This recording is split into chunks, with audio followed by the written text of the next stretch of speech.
Saudara-saudari yang terkasih, selamat sore. Kita bangkit berdiri dan mendoakan Ratu Surga. Ratu Surga, bersukacitalah, haleluya, sebab Ia yang sudi kau kandung, haleluya, telah bangkit seperti disabdakannya, haleluya. Doakanlah kami pada Allah, haleluya. Bersukacitalah dan bergembiralah perawan Maria, haleluya, sebab Tuhan sungguh telah bangkit, haleluya. Marilah berdoa. Ya Allah, Engkau telah menggembirakan dunia dengan kebangkitan Putra-Mu Tuhan kami Yesus Kristus. Kami mohon, perkenankanlah kami bersukacita dalam kehidupan kekal bersama bundanya, perawan Maria, demi Kristus pengantara kami. Amin. Kita awali perayaan Ekaristi Hari Raya Paskah keempat, yang juga merupakan Hari Doa Panggilan Sedunia ke-59, dengan tema dipanggil menjadi sahabat seperjalanan, dengan menyanyikan lagu pembuka.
Dalam nama Bapa dan Putra dan Roh Kudus.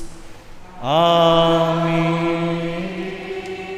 Semoga rahmat Tuhan kita Yesus Kristus, cinta kasih Allah dan persekutuan Roh Kudus bersamamu.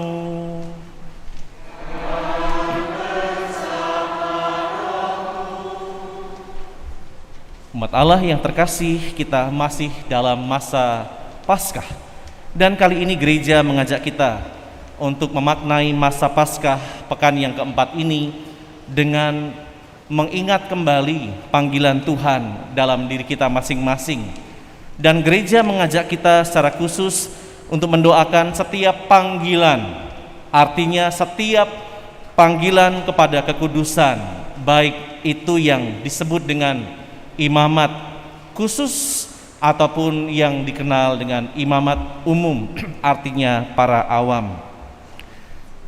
Nah, saudara-saudara yang terkasih, dalam minggu doa panggilan sedunia ini, kita juga akan kembali diingatkan oleh gereja tentang panggilan kita sebagai domba-domba yang seyogyanya mengikuti panggilan dan suara Sang Gembala baik, yakni Bapa melalui Sang Putra. Karena itu mari di awal perayaan ini kita merendahkan diri di hadapan Allah, menyadari seringkali kita tidak mendengarkan dengan baik suara panggilan Sang Gembala baik itu. Kita lebih mudah jatuh pada godaan-godaan yang ditawarkan oleh dunia melalui kuasa iblis.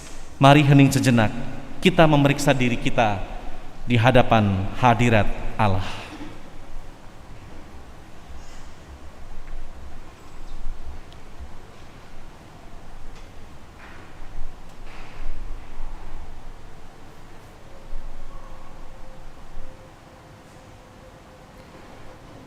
Saya mengaku kepada Allah yang Maha Kuasa dan kepada saudara sekalian bahwa saya telah berdosa dengan pikiran dan perkataan, dengan perbuatan dan kelalaian.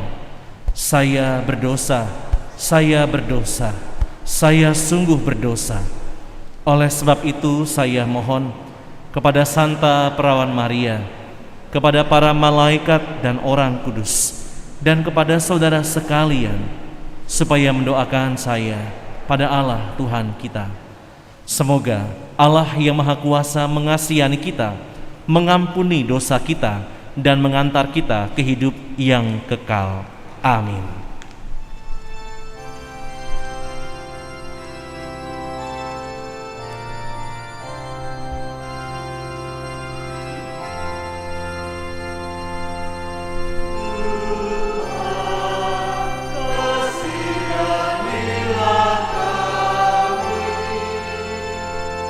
Tuhan, kasihanilah kami.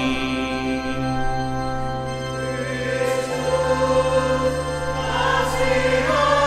kasihanilah kami. Kristus, kasihanilah kami.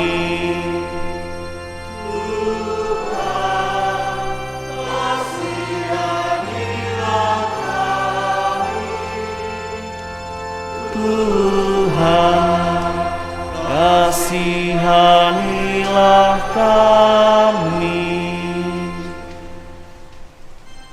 Kemuliaan kepada Allah di surga,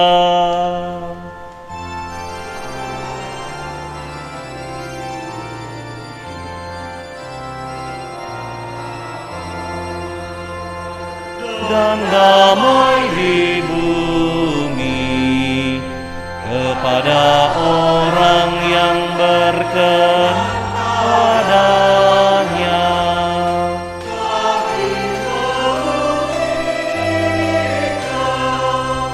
Kami meluhurkan Dikau,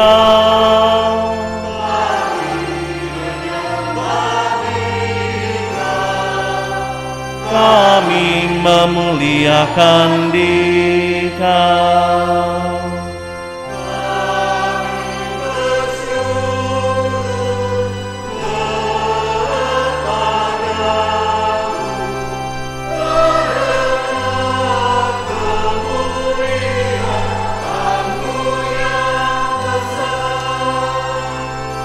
Ya Tuhan Allah Raja Surgawi, Allah Bapa yang Maha Kuasa. Ya Tuhan Yesus Kristus,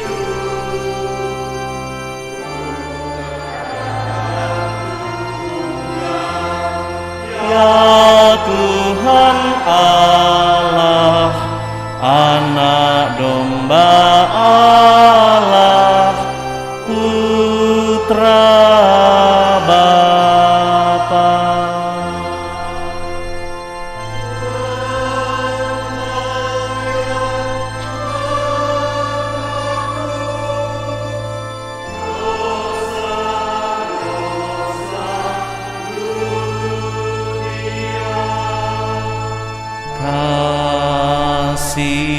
Kasihani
bersama Roh Kudus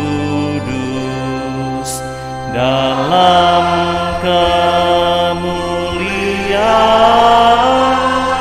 Allah Bapa.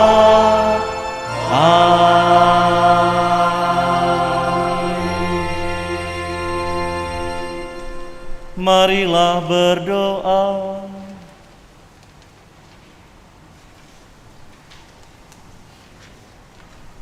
Allah Bapa yang Maha Baik, Engkau telah mengutus Yesus Putramu untuk menjadi gembala kami. Dia mengenal kami, mencintai kami, bahkan telah memberikan hidupnya sendiri untuk keselamatan kami. Semoga kami mampu meneladani hidupnya untuk melaksanakan karya perutusan gereja dan berani memberikan diri kami demi kesejahteraan hidup saudara-saudari kami yang sangat memerlukan pelayanan kasih kami. Pada hari Minggu panggilan ini, kami berdoa untuk anak-anak, remaja, dan kaum muda. Semoga mereka membuka hati dan berani menjawab panggilan-Mu secara khusus untuk menjadi imam, biarawan, biarawati. Demi Yesus Kristus Putramu, Sang Gembala Baik, yang hidup dan berkuasa bersama Dikau dalam persekutuan Roh Kudus, Allah sepanjang segala masa. Amin.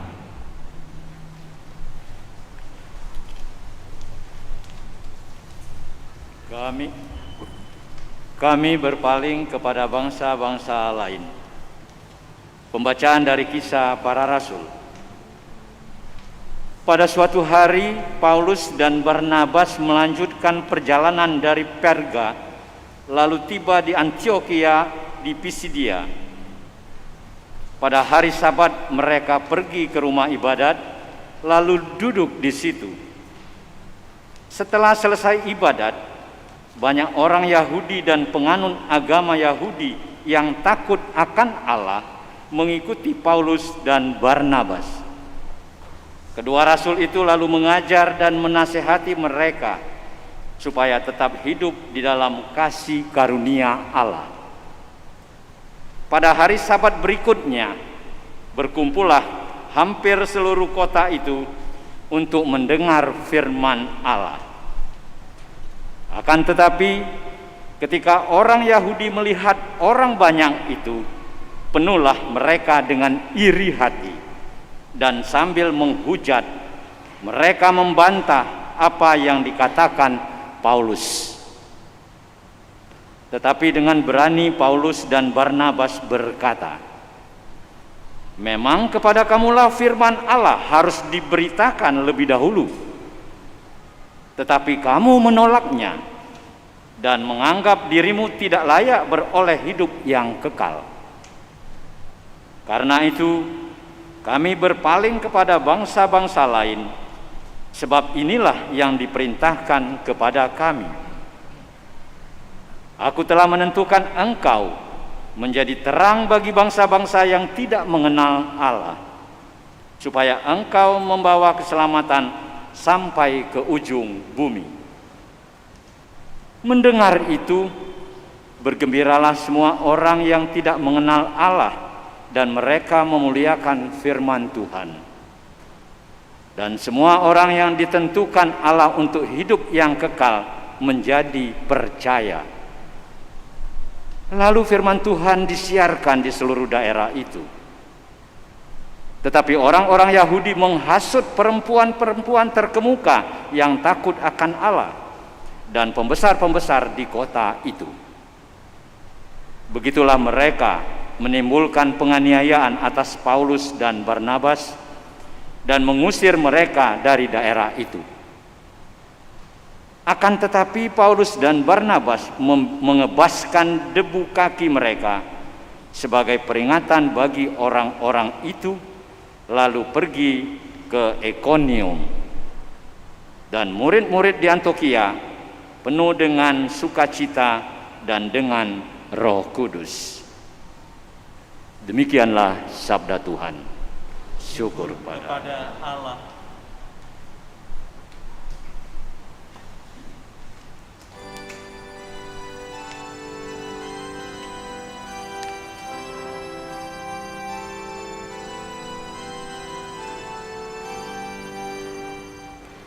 Kita ini umatnya dan kawanan domba gembalaannya. Kita ini umatnya dan kawanan domba gembalaannya. Beribadahlah kepada Tuhan dengan sukacita. Datanglah ke hadapannya dengan sorak-sorai. Kita ini umatnya dan kawanan domba gembalaannya.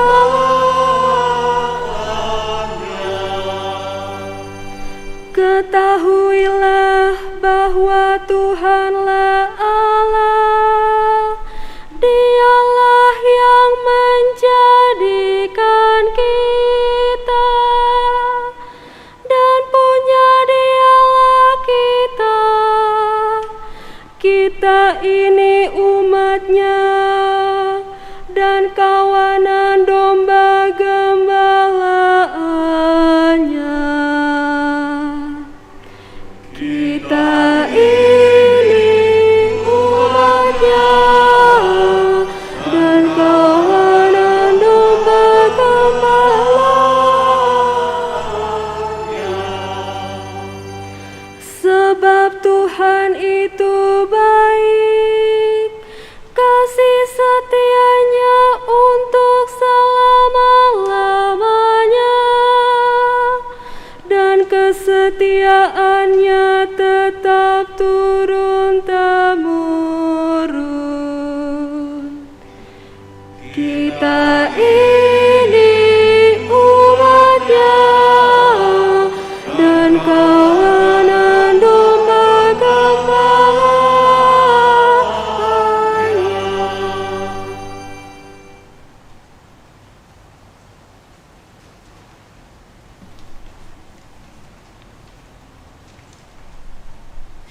Anak domba akan menggembalakan mereka dan akan menuntun mereka ke mata air kehidupan.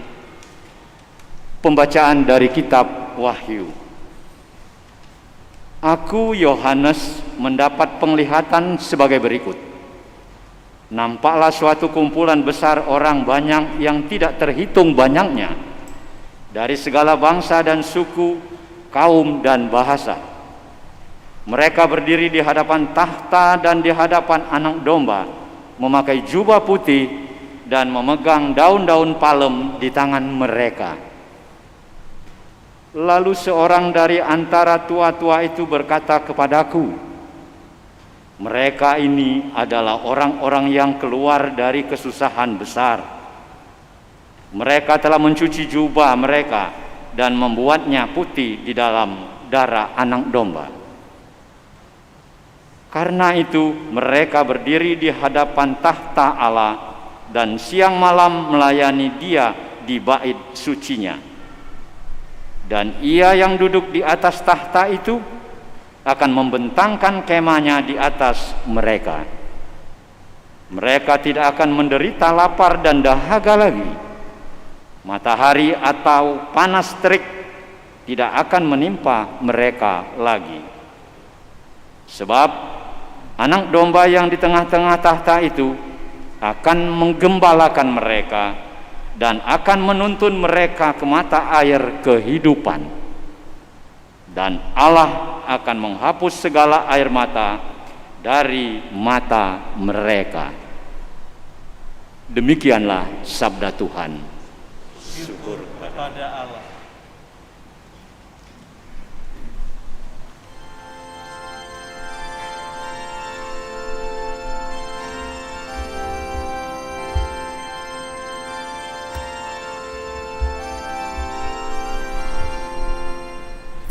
Haleluya, haleluya, haleluya.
Tuhan bersamamu.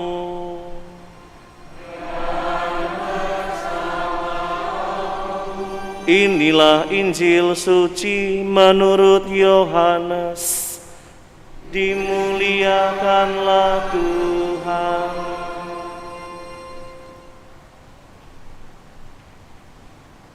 Pada suatu hari Yesus bersabda, "Domba-dombaku mendengarkan suaraku. Aku mengenal mereka dan mereka mengikuti aku.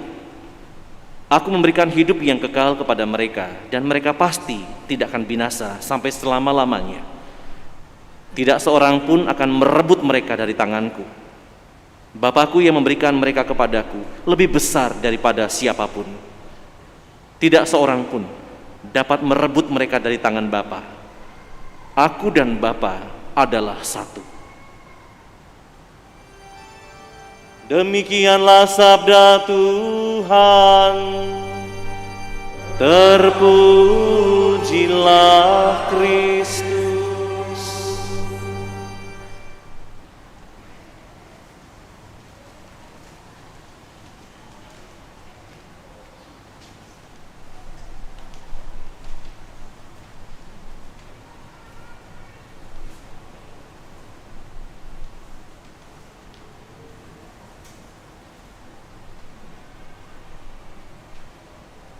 Saudari-saudara umat Allah yang terkasih, kita tahu Tuhan Yesus itu anak Bapak Yosef dan Bunda Maria, dan mereka punya profesi sebagai pengusaha kayu, mebel pada zaman itu. Tetapi kendati dia adalah anak seorang tukang kayu, mewarisi bakat dari ayah manusiawinya, tetapi Tuhan Yesus seringkali menggambarkan dirinya dengan aneka perumpamaan. Dan yang paling sering kita dengarkan adalah dia adalah gembala. Mengapa Tuhan Yesus, bahkan kita juga menyebut kita itu domba-domba Tuhan? Jarang kita tuh menyebut kita itu ranting atau kita itu anggur Tuhan, jarang. Meskipun disebut, tetapi paling jarang. Tetapi Tuhan atau kita seringkali menyebut bahwa Tuhan adalah gembalaku, aku dombanya. Mengapa itu seringkali muncul? Dalam refleksi saya ternyata dalam tulisan tadi, domba-dombaku mendengarkan suaraku. Maka kita bisa bertanya diri, kalau kita tidak mendengarkan Tuhan, kita dombanya atau bukan? Karena setiap dombanya mendengarkan suara sang gembala. Nanti kita akan melihat apa yang Tuhan kehendaki melalui gerejanya. Tadi dikatakan domba-domba mendengarkan suaraku, aku mengenal mereka, dan mereka mengikut aku.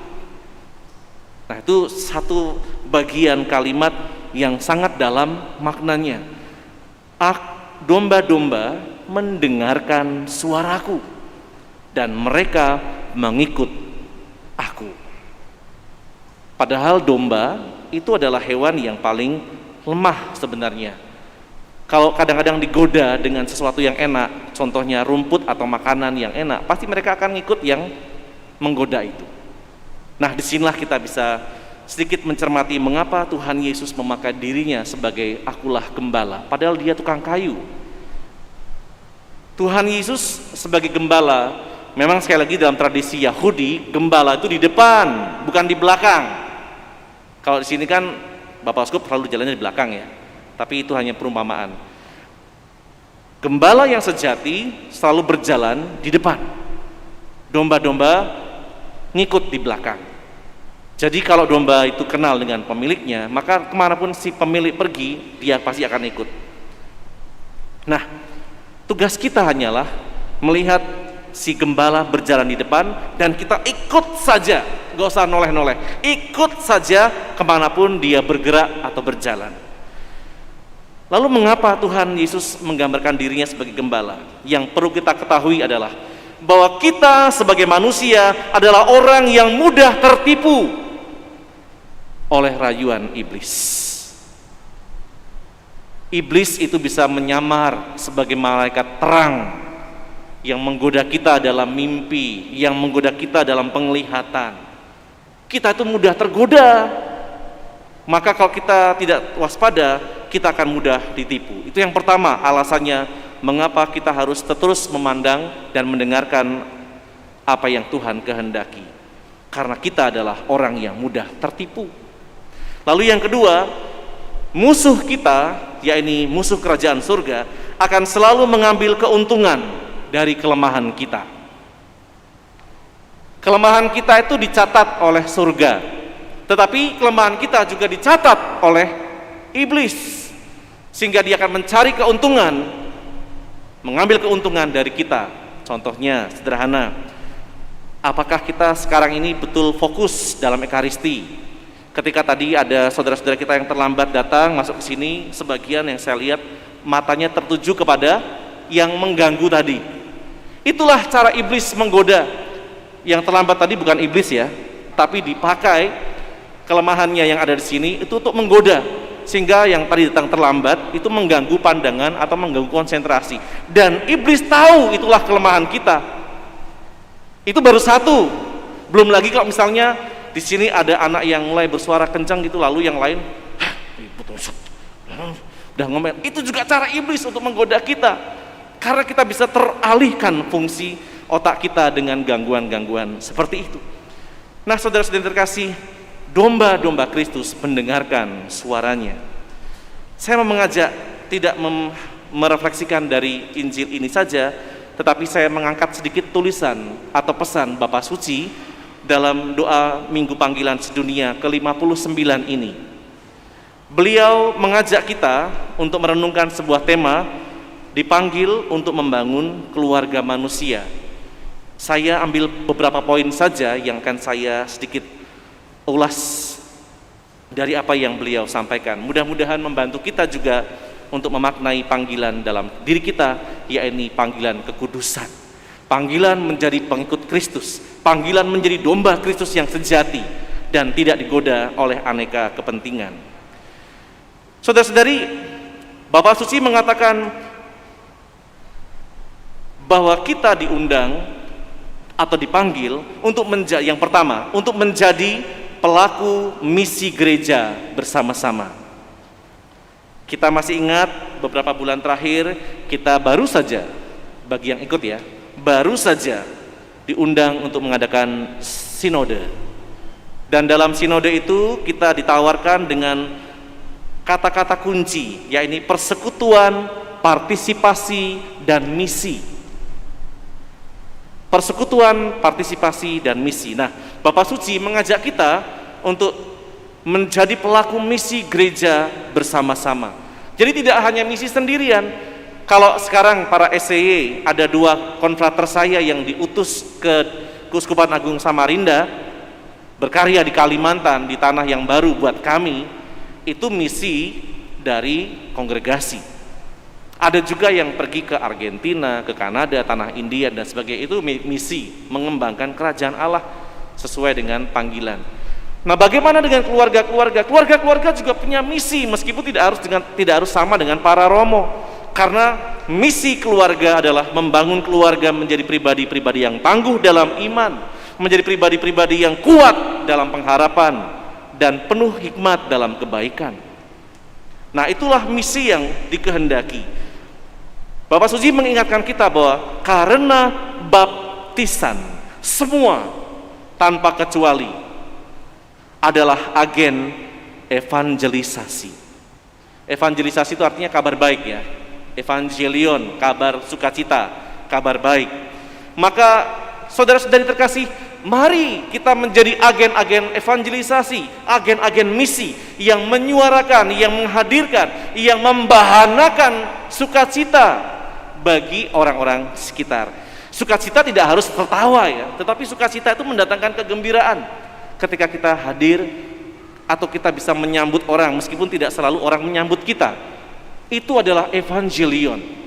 Maka sekali lagi, karena baptisan semua orang diundang menjadi agen evangelisasi, dan di situ Bapak Suci mengatakan, mari yuk kita bareng-bareng kerjasama antara kaum awam yang mendapatkan imamat umum, dan kami para klerus atau hierarki yang mendapat imamat khusus. Mari bekerja sama, bukan saling menjatuhkan. Memang di antara imam ada yang menyebalkan, di antara umat kadang-kadang juga ada yang menyebalkan sesama saudaranya. Tapi mari kita terus bekerja sama dalam hal kebaikan. Mari menyadari kalau kerajaan surga dan iblis saja menyadari kelemahan kita, mari kita juga menyadari kelemahan kita yang bisa jatuh pada godaan-godaan. Kenali diri seperti kita dikenali oleh kerajaan surga dan dikenali oleh kerajaan iblis. Kenali diri kita supaya kita tidak lebih jauh jatuh dalam aneka godaan. Kerjasama menjadi pelaku misi, menjadi agen evangelisasi, membawa kabar sukacita. Sekali lagi, kabar sukacita itu maknanya luas, menyambut segala sesuatu dengan sukacita. Nanti kita akan lihat di poin yang ketiga. Lalu Bapak Suci mengajak kita untuk mengingat bahwa kita dipanggil untuk menjadi penjaga satu sama lain dan juga menjadi penjaga ciptaan. Pernah kita bahas bersama dalam masa APP, pernah juga secara pribadi saya ulas bagaimana kita menjaga ciptaan dan penjaga satu sama lain meskipun hanya sedikit dan sederhana, tidak mendalam seperti Bapak Suci. Bapak Suci mengajak kita karena kita itu tinggal dalam rumah yang sama, yaitu yang kita sebut dengan bumi. Maka mari kita menjaga rumah bersama itu, masing-masing kamar dijaga baik-baik. Saya beri ilustrasi, Bapak dan Ibu sekarang yang sudah berumah tangga punya tempat hunian yang Anda sebut rumah. Apakah itu idaman atau belum idaman, itulah anugerah yang Tuhan saat ini berikan. Mungkin sudah ada yang merasakan ini sudah menjadi rumah idaman, ya, karena ketika membuat itu Tuhan memberikan rezeki lebih sehingga bisa mengonsep sendiri keinginan rumah tinggal itu. Tetapi ada orang yang rumahnya belum idaman karena ya Tuhan memberikan saat ini yang sangat sederhana dengan segala kekurangannya. Kalau hujan tembus ke bawah bisa kena rayap dan sebagainya. Ya saat itu Tuhan kasih ini. Tapi inilah masing-masing orang diajak untuk menjaga rumahnya dengan kamar-kamar yang sudah Tuhan peruntukkan. Bapak dan Ibu juga mengajarkan pada putra-putri, bagi mereka yang sudah punya kamar, tolong kamarnya dirapikan. Kalau kamar sudah mulai acak kadut, nggak jelas, pasti akan ditegur. Ini selimutnya dilipat ini. Mungkin para ibu juga akan menasihati lebih panjang dari sang ayah. Tapi itulah panggilan kita untuk menjaga rumah dan kamar-kamar kita masing-masing. Tidak hanya soal kepercayaan, tidak hanya soal agama, tetapi semua. Maka kita masing-masing menjaga keluarga yang kita sebut saudara manusia. Itu ajakan Bapak Suci, agar kita juga tahu Tuhan menghendaki agar kita mendengarkan suaranya untuk menjadi penjaga satu sama lain. Memang kita tahu masalah Ukraina dan Rusia sudah mulai merembat kepada Israel yang diduga menjadi biang juga yang nanti akan datang. Maka Rusia sudah mengancam Israel akan menyerang. Kita tidak tahu iblis apa yang sedang merasuk dalam dunia ini, sehingga penguasa-penguasa seperti itu terus berkeras hati. Kita hanya bisa berdoa. Minimal kita menjaga kamar kita lebih dahulu, yaitu Indonesia, dari ancaman-ancaman saudara sendiri yang mungkin mengatasnamakan kepentingan. Nah, itu juga cara kita menjadi agen evangelisasi. Karena apa? Karena Tuhan tahu kita mudah ditipu, maka kita harus mendengarkan suara Tuhan.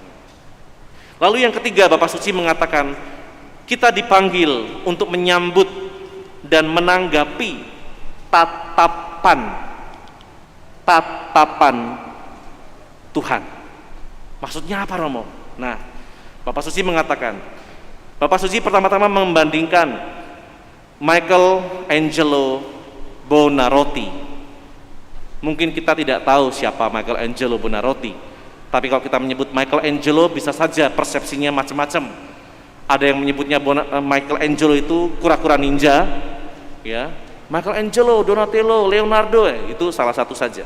Tapi Michelangelo Buonarroti yang dimaksud oleh Bapak Suci, dia adalah seorang pelukis, dia seorang pematung pada zaman Renaissance. Michelangelo menurut Bapak Suci, setiap kali melihat batu, karena dalam dirinya adalah pematung, setiap kali dia melihat batu, bukan batu yang dia lihat, tetapi bentuk karya-karya seni. Itulah tatapan Allah yang ingin diterjemahkan oleh Bapak Suci. Seperti seorang pelukis, dia sudah melihat kanvas atau tembok itu seperti sebuah pemandangan yang ingin dia gambar. Sebelum dia menggambar, dia sudah melihat lebih dahulu. Itu pesan Bapak Suci tadi. Sebelum melihat atau sebelum orang melihat, dia sudah melihat lebih dahulu gambaran apa yang akan terjadi. Lalu dia mulai melukis atau dia mulai memahat. Nah, Allah melihat seorang perempuan muda yang sedang bertunangan dengan seorang yang bernama Yusuf. Sebelum dia hamil, Tuhan sudah melihat dia adalah bunda putranya. Allah juga melihat Saulus yang membantai, yang mengejar-ngejar orang-orang Kristiani, adalah pewarta hebat. Jadi sebelum kita melihat atau sebelum para rasul melihat, Allah sudah melihat bahwa Saulus akan menjadi pewarta hebat untuk putranya. Atau Matius, sebelum orang melihat, Matius dikenal hanya sebagai pemungut cukai, tapi Tuhan melihat dia adalah penulis untuk pewartaan Injilnya. Dan yang lain-lain, Bapak Suci mengatakan itu. Maka mari menyambut tatapan Allah. Kita juga diajak untuk menatap orang lain. Bisa saja kita digoda oleh iblis menatap orang lain dengan kebencian.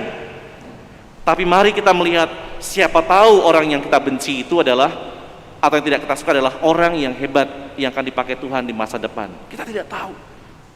Pernah satu kali saya berjumpa dengan seorang guru, kemudian yang mengajar di seminari, lalu saya sharing dan mengatakan, ini pasti guru Bangau ya, entah siapapun itu, saya mengatakan begini, Pak, anak seminari itu menyenangkan kok. Mereka akan ingat dengan gurunya kalau guru itu berkenan di hati. Kalau tidak berkenan di hati juga diingat kok, hanya mungkin tidak akan disapa di kemudian hari. Diingat juga, tapi mereka itu akan mengatakan, wah ini guru saya ini. Tidak hanya para seminaris, tapi juga semua anak, teman-teman alumni saya juga mengatakan itu. Kalau ada guru yang baik ketika mereka masih belajar, tidak harus menjadi guru yang lebay, sederhana, memberi perhatian pada anak, itu sudah berkenan di hati.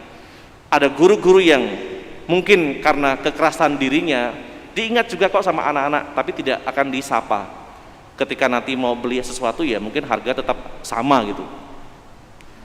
Bukan balas dendam, tetapi sekali lagi itu tatapan manusiawi. Nah, saudara-saudara yang terkasih, bisa saja kita memandang orang yang tidak kita sukai saat ini menjadi orang kudus di masa mendatang.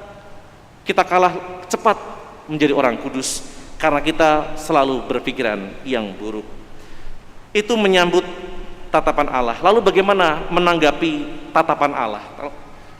Bapak Suci mengatakan, mengambil sebuah contoh, ada seorang dokter dari Venezuela namanya Jose Gregorio Hernandez Cisneros. Saya juga nggak tahu siapa itu, tetapi awalnya dia adalah seorang dokter yang ingin menjadi anggota Ordo Fransiskan ketiga. Wah, semangatnya menggebu-gebu ya, menjadi Ordo ketiga Fransiskan. Tapi kemudian dia berubah pikiran, dia ingin menjadi imam. Tapi karena menjadi imam itu harus sehat, dan dia juga punya keterbatasan karena kesehatannya, akhirnya dia mengurungkan itu. Dan dia ingin melayani Tuhan dengan cara menjadi dokter yang baik, dengan melayani setiap pasien yang datang padanya. Waktu itu sedang pandemi atau endemi flu Spanyol seperti yang kita alami sekarang ini. Dia memberikan seluruh hidupnya, seluruh energinya untuk setiap pasien. Naasnya dia mati bukan karena penyakit itu, tapi ketika dia ingin menolong pasiennya, dia memberikan obat di apotik dan dia tertabrak kendaraan. Mungkin karena dia buru-buru ya, maka dia meninggal. Tetapi dalam hidupnya tidak lagi menjadi imam, tapi dia ingin memberikan dirinya sebagai imam altar Tuhan dengan cara yang berbeda. Kemampuannya adalah mengobati orang, maka dia menyambut atau menanggapi tatapan Tuhan itu dengan pelayanan. Seperti Bunda Teresa lah, melihat setiap orang yang tergeletak di Kalkuta, India, itu Kristus yang sedang menderita, lalu dibopong, dibawa ke tempatnya untuk dirawat. Itu menanggapi tatapan Tuhan. Dan yang terakhir, yang pertama tadi pelaku misi, yang kedua penjaga satu sama lain dan ciptaan, dan yang ketiga menyambut dan menanggapi tatapan Tuhan, dan yang terakhir membangun dunia persaudaraan. Dipanggil untuk membangun dunia persaudaraan. Saudara-saudari, apapun pilihan hidup kita, baik Anda saat ini sebagai keluarga ataupun anak-anak yang sedang berjuang menentukan pilihan hidupnya, ataupun seperti saya dan para romo yang lain untuk membaktikan hidup bagi pelayanan gereja, apapun lah, Bapak Suci mengatakan, yuk kita membangun dunia penuh persaudaraan. Mulai dari keluarga, mulai dari komunitas, mulai dari lingkungan gereja, mudah-mudahan kepada dunia. Sekali lagi persoalannya, dunia kita sedang sakit. Tidak hanya bumi yang disakiti, tetapi juga persaudaraan kita disakiti oleh orang-orang egois yang menghancurkan satu sama lain demi sebuah arogansi atau kesombongan. Kita berdoa saja supaya dunia ini bisa pulih. Kapan Romo? Hanya Tuhan yang tahu. Kalau memang dunia ini mau dihancurkan, itu pun kehendak Tuhan, bukan kehendak kita. Kita hanya bisa memohon agar kita terus berjalan bersama-sama dalam kebaikan. Tugas kita adalah ikut apa yang Yesus mau. Itu saja. Kalaupun nanti dunia ini hancur, biarkan hancur. Kalau itu memang kehendak Tuhan. Kalau Tuhan belum menghendaki, yakinlah pasti akan muncul orang-orang yang akan menjaga dunia ini dari ancaman kehancuran. Dan saudara-saudara terkasih, gereja juga tetap berharap dalam doa minggu panggilan ini agar setiap orang berdoa untuk semua profesi, agar setiap orang sadar mereka dipanggil untuk menjadi pribadi-pribadi baik, apapun profesinya, bukan mencari keuntungan, tetapi memberikan kebahagiaan kepada yang lain. Dan terlebih berdoalah untuk para imam, uskup, para romo, diakon yang akan ditabiskan dimanapun, juga yang ada di sini, di Palembang, di paroki, secara khusus untuk para imam dan juga para calon. Karena apa? Bapak Suci, Bapak Uskup juga mengatakan, imam itu pontifex, jembatan. Kalau dari seberang ulu mau ke seberang ilir, harus lewat jembatan Musi, entah satu, entah dua, entah seberang, untuk menghubungkan. Dan jembatan itu tidak setiap meter tuh ada, dan tidak banyak. Tempat yang luas akan dihubungkan dengan satu jembatan, supaya yang satu bisa terhubung dengan yang lain. Itu makna dari pontifex. Tidak akan banyak, dan yakinlah para imam tidak akan melebihi jumlah umat. Gak usah berharap imam lebih banyak daripada umat. Satu imam bisa melayani minimal 1000 orang. Setiap bulan pasti ada perkawinan, tapi tidak setiap bulan ada tahbisan. Artinya apa? Panggilan menjadi imam itu terus akan ada meskipun tidak akan selalu. Maka berdoalah supaya para imam terus bisa menjadi jembatan. Mungkin ada orang yang mengatakan, nggak usah lah butuh imam, toh kita juga bisa sendiri. Memang untuk orang-orang zaman sekarang ada yang mengatakan nggak usah butuh imam, toh nanti juga bisa sampai sendiri. Tapi ingatlah pesan Tuhan, hanya melalui orang-orang yang dipilihnya kita bisa sampai kepada surga. Kalau jembatan di Ampera tidak ada, orang masih bisa naik kapal, orang masih bisa mungkin nanti naik pesawat pendek, bisa juga. Tetapi untuk bisa mencapai kerajaan Allah, Tuhan Yesus sudah menitipkan jembatan melalui tahbisan. Maka doakanlah kami para imam agar terus bisa kuat dalam setiap kesulitan yang muncul dari dalam diri maupun dari orang lain, agar tetap bisa terus menjadi jembatan yang kokoh, membawa doa-doa umat kepada surga dan membawa berkat dari surga kepada umat. Saya akan mengakhiri permenungan ini dengan sebuah lagu. Lagu ini diciptakan memang untuk menggambarkan tentang gembala yang baik, tetapi ini sepertinya saya gubah sedikit supaya menjadi sebuah jawaban.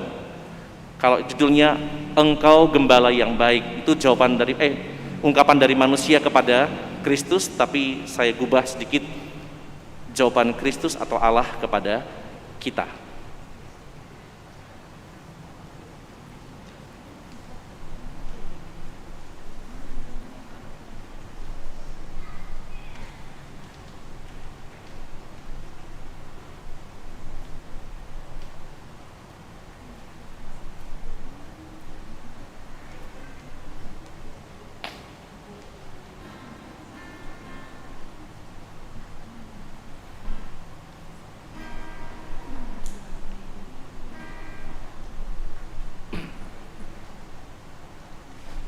Multimedia, apakah gangguan lagi?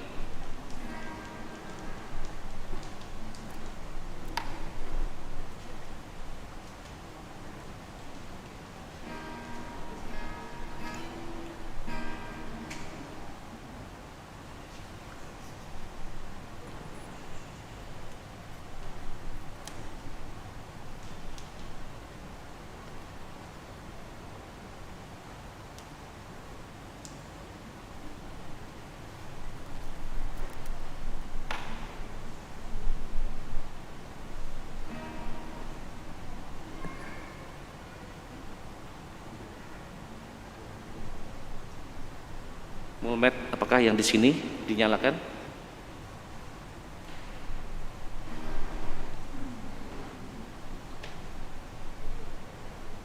Aku gembala yang baik, ku menuntun hidupmu, dan ku bawa kau ke air tenang untuk menyegarkan jiwamu. Sekalipun kau berjalan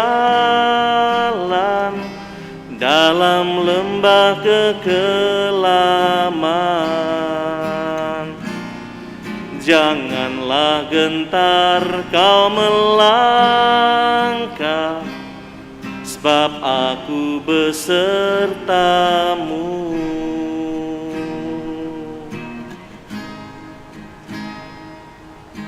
Aku Bapamu yang baik, ku menuntun hidupmu, dan tanganku memegang erat, takkan melepaskanmu. Di dalam setiap pergumulan, tak akan kau sendirian. Aku kan selalu di sampingmu, memperhatikan engkau. Di dalam setiap pergumulan, tak akan kau sendirian. Aku kan selalu di sampingmu, memperhatikan memperhatikan Engkau. Aku gembala yang baik.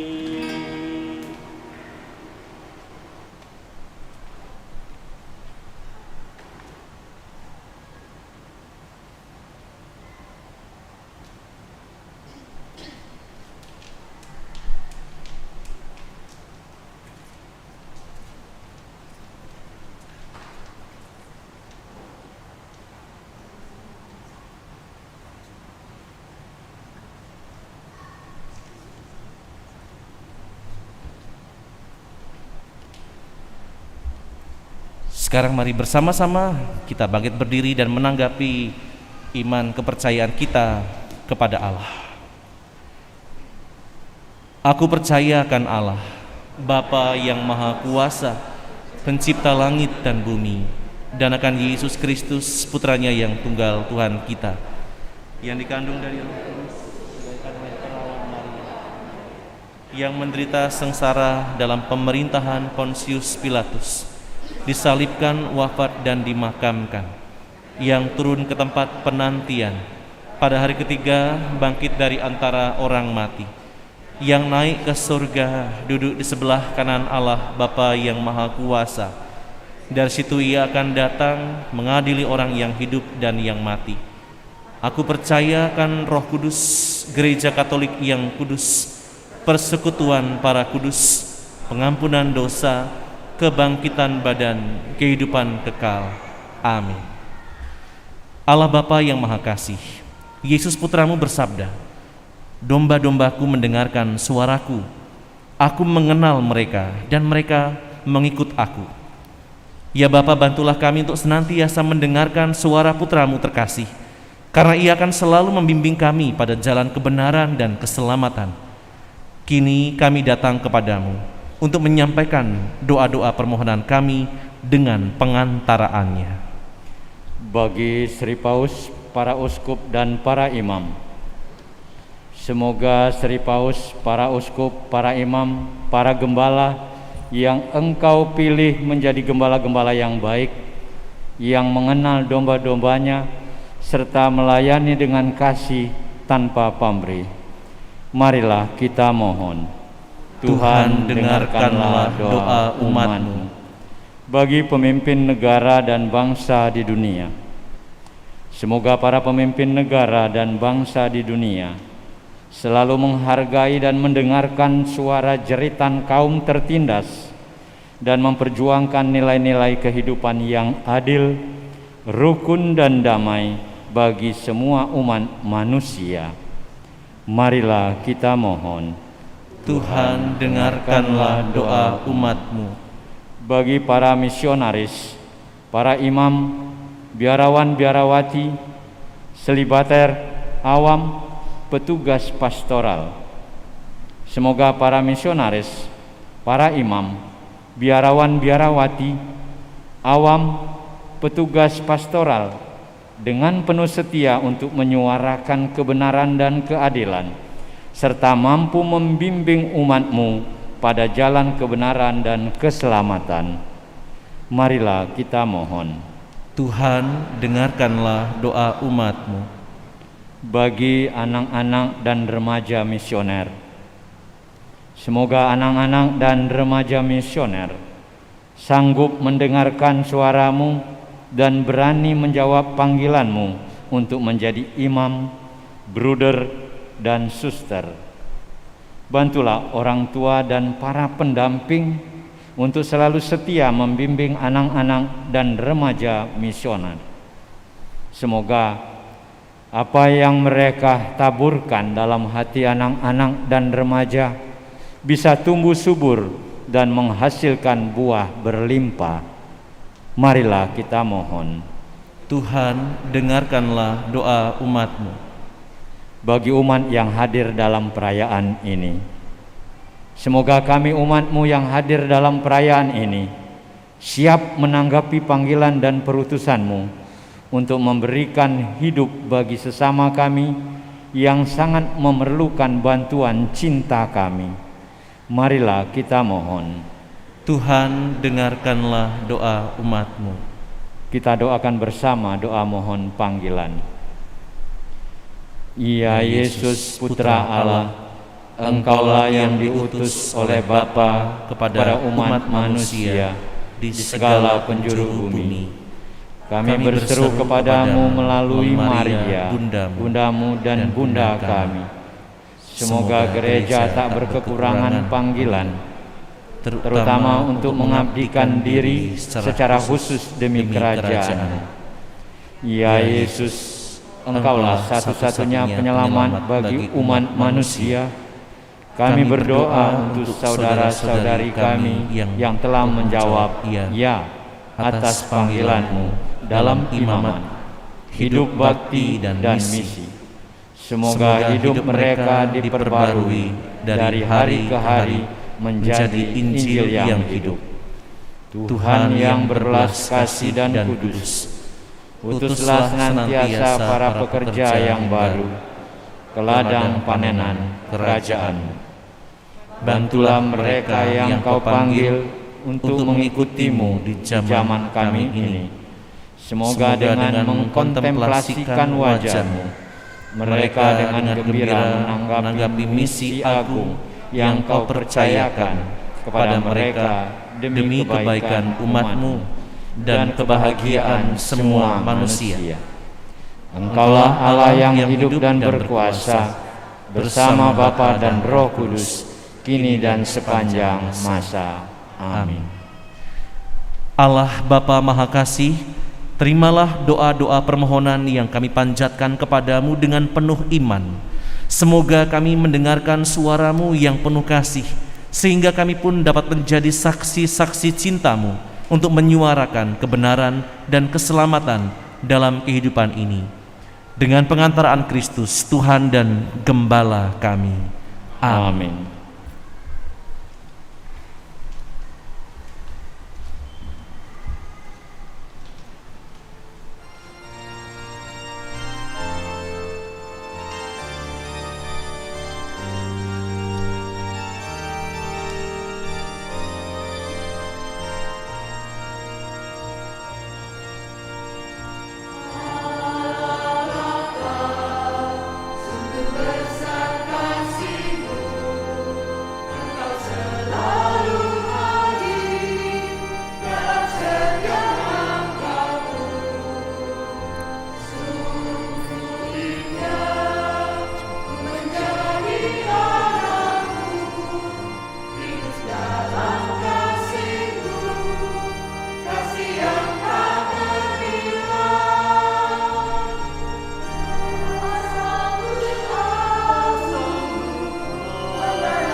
Saudari-saudari yang terkasih, berdoalah supaya persembahanku dan persembahanmu berkenan kepada Allah Bapa yang Maha Kuasa.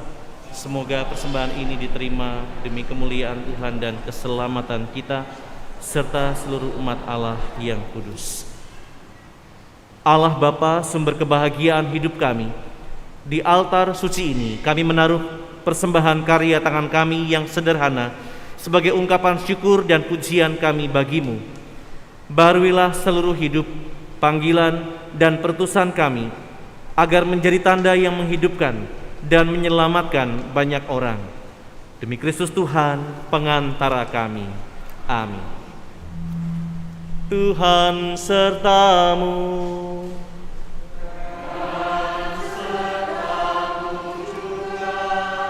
Marilah mengarahkan hati kepada Tuhan.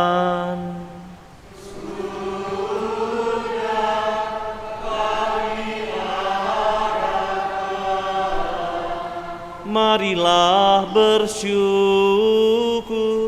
kepada Tuhan Allah kita.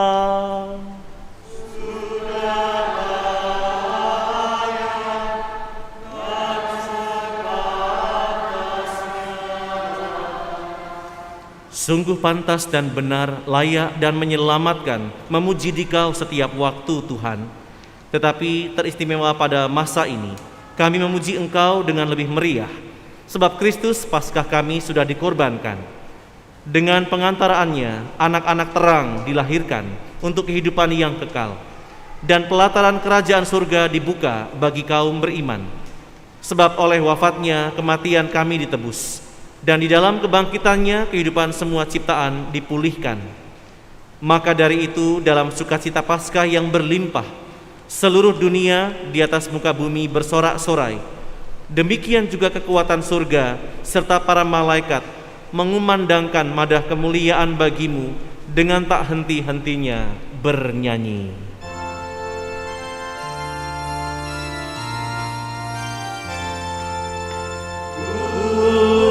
Kudus, kudus, kuduslah Tuhan Allah segala kuasa, surga dan bumi penuh kemuliaan-Mu. Terpujilah Engkau di surga, diberkatilah yang datang dalam nama Tuhan. Terpujilah Engkau di surga.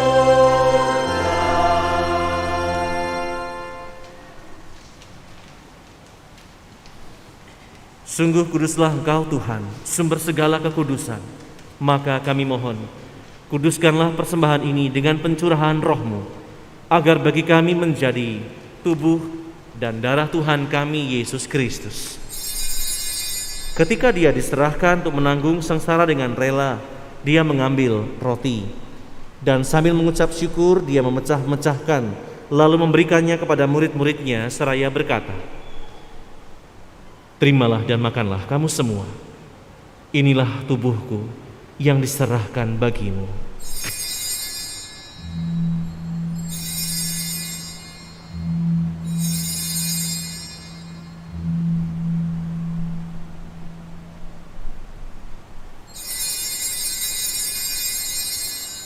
Demikian pula sesudah perjamuan, Dia mengambil piala.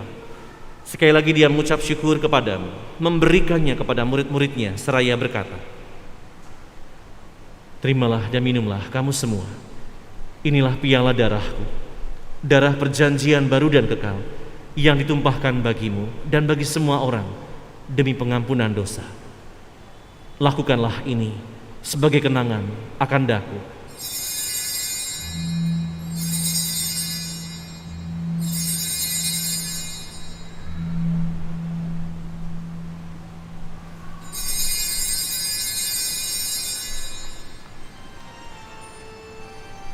Agunglah misteri iman kita, penyelamat dunia. Selamatkanlah kami, karena melalui salib dan kebangkitan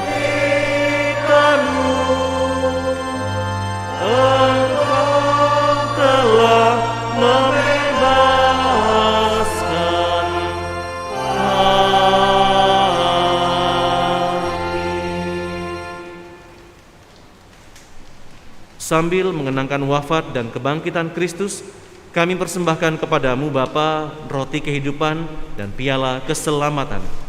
Kami bersyukur sebab kami Engkau anggap layak menghadap Engkau dan berbakti kepadamu. Dan kami mohon, semoga kami yang menerima tubuh dan darah Kristus dihimpun menjadi satu umat oleh Roh Kudus. Ingatlah Tuhan akan gerejamu yang tersebar di seluruh bumi, agar Engkau menyempurnakannya dalam cinta kasih, dalam persatuan dengan Paus kami Fransiskus dan Uskup Agung kami Yohanes, serta semua rohaniwan. Ingatlah juga akan saudari-saudara kami yang telah meninggal dengan harapan akan bangkit, orang tua yang kami cintai, sanak saudara dan kerabat, dan orang-orang yang pernah menjadi bagian dalam hidup kami, dan akan semua orang yang juga telah berpulang dalam kerahiman-Mu. Terimalah mereka dalam cahaya wajah-Mu. Kami mohon kasihanilah kami semua, agar kami Engkau terima dalam kebahagiaan abadi, bersama Santa Perawan Maria Bunda Allah, Santo Yosef mempelainya, para rasul dan semua orang kudus sepanjang masa yang hidupnya berkenan padamu. Semoga kami pun Engkau perkenankan turut serta memuji dan memuliakan Dikau dengan pengantaraan Yesus Kristus, Putra-Mu. Dengan pengantaraan Dia, bersama Dia dan dalam Dia, bagimu Allah Bapa yang Maha Kuasa, dalam persekutuan dengan Roh Kudus, segala hormat dan kemuliaan sepanjang segala masa. Amin.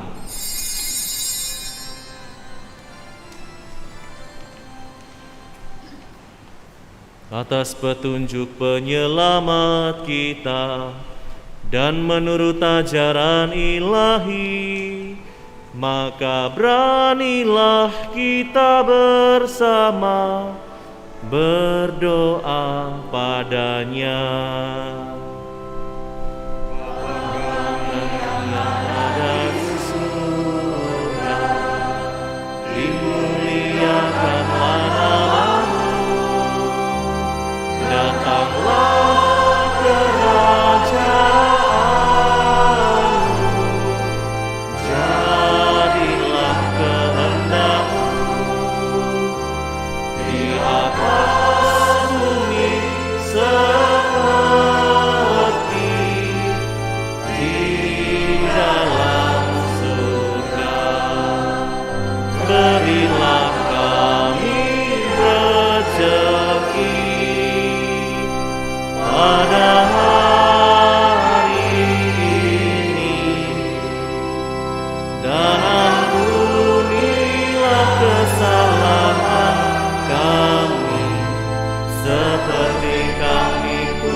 Tuhan, bebaskanlah kami dari segala yang jahat.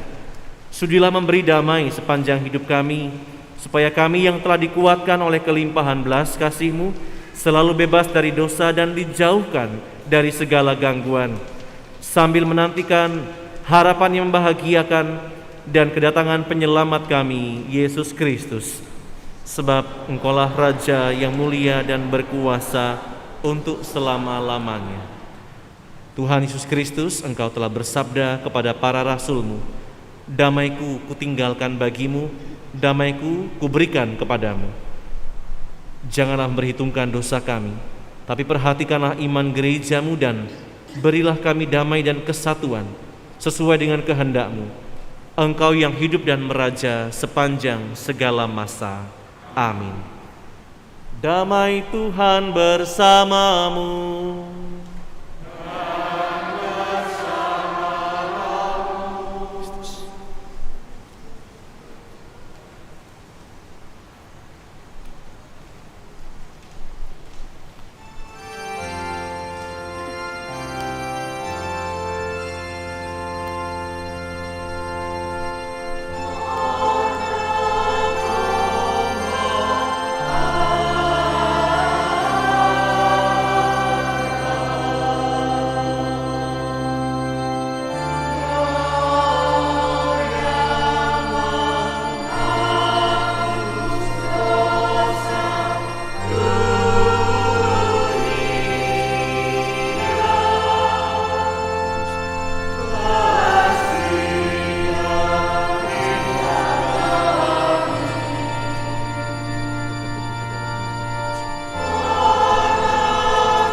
Lihatlah anak domba Allah.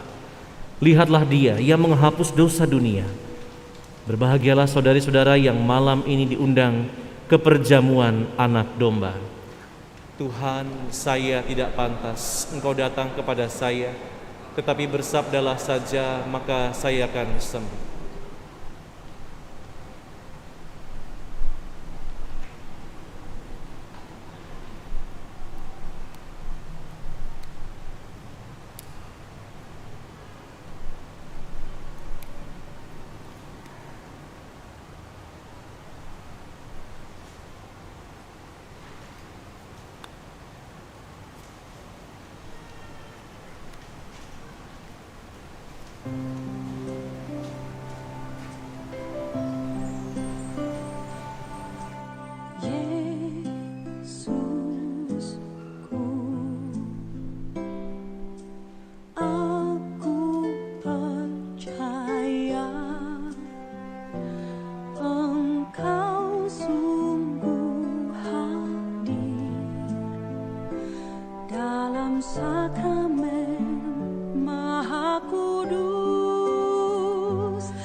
Marilah berdoa. Allah Bapa Maha Kudus, kami bersyukur kepadamu atas Yesus Putramu yang telah mengorbankan hidupnya demi kebahagiaan kami.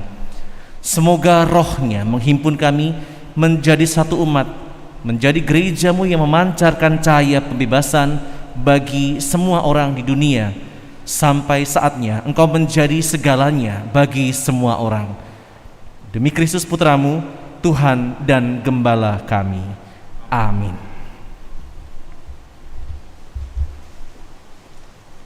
Berikut ini kami sampaikan beberapa pengumuman. 1. Petugas liturgi Misa Minggu Paskah kelima hari Sabtu tanggal 14 Mei pukul 6 sore, tata laksana dan kor dari Kerahiman Ilahi San Frades. Organis Sari, Lektor Veronica Valentin, Pemazmur Angel Firlin. Hari Minggu tanggal 15 Mei pukul 7 pagi, tata laksana dan kor dari ibu-ibu paroki San Frades. Organis Coki, Lektor Astrea Dwi, Pemazmur Ignacia Julianti. Kedua, jadwal misa harian selama bulan Mei atau bulan Maria. Hari Senin, Selasa, Kamis, misa harian dilaksanakan pukul 5.30 pagi di kapel. Hari Rabu dan hari Jumat dilaksanakan pukul 18 di Taman Devosi Maria Mater Dei. Bagi yang ingin mempersembahkan rangkaian bunga kepada Bunda Maria, silakan menghubungi Ibu Afang dan Ibu Feliana. 3. Kursus persiapan perkawinan Dekanat Palembang akan diselenggarakan pada tanggal 11 sampai tanggal 15 Mei. Pendaftaran dan informasi menghubungi Mas Adit di Paroki Katedral Santa Maria. 4. Berita perkawinan. Akan saling menerimakan sakramen perkawinan pasangan Edi Saputra Hutauruk, putra dari P. Hutauruk, dan Marta Nursia Aritonang dari lingkungan Santo Paulus, Paroki Santo Stefanus, Talang Betutu, Palembang. Dengan Kristina Herliani, putri dari Bapak Aloysius Suwarsito dan Ibu Makaria Fomiasi, warga lingkungan Santo Andreas.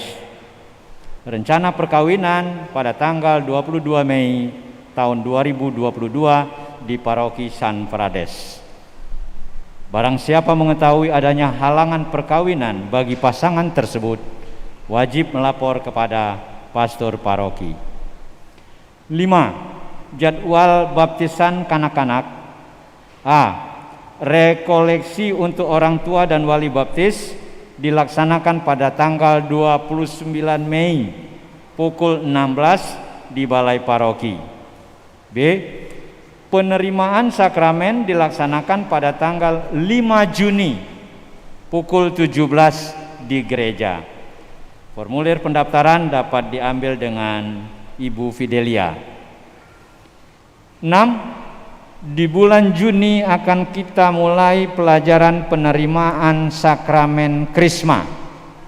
Yang bisa mengikuti pelajaran adalah yang telah berusia 14 tahun ke atas atau pada saat ini belajar sedang duduk di kelas 8 atau di kelas 2 SMP. Formulir pendaftaran dapat diambil dengan Ibu Fidelia.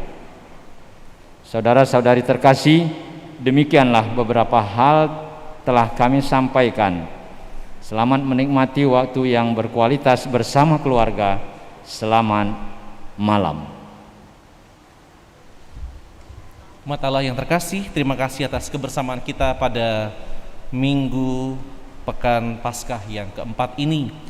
Dan terima kasih kepada semua yang telah membantu kita dalam perayaan ini, adik-adik misioner, lektor, dan juga pemazmur, para prodiakon, tata laksana, dan kor dari lingkungan Andreas dan lingkungan Benediktus. Tidak tahu komposisinya, tetapi terima kasih untuk lingkungan Andreas dan Benediktus dalam tugas pada sore hari ini.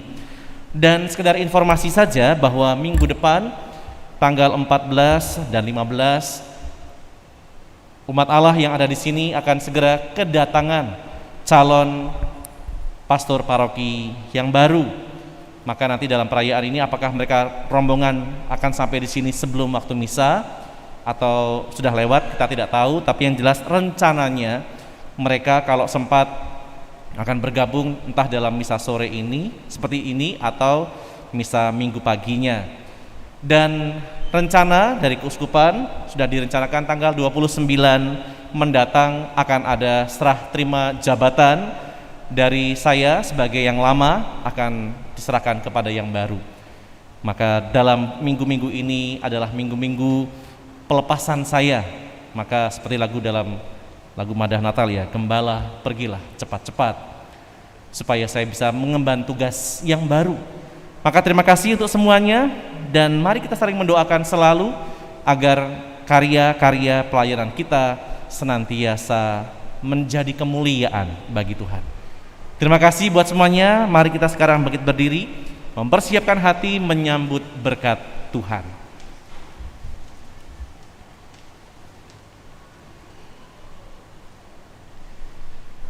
Tuhan sertamu.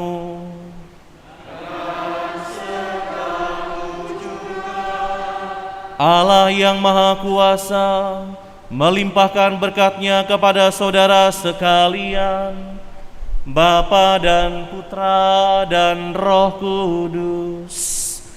Amin. Pergilah, misa sudah selesai. Haleluya, haleluya.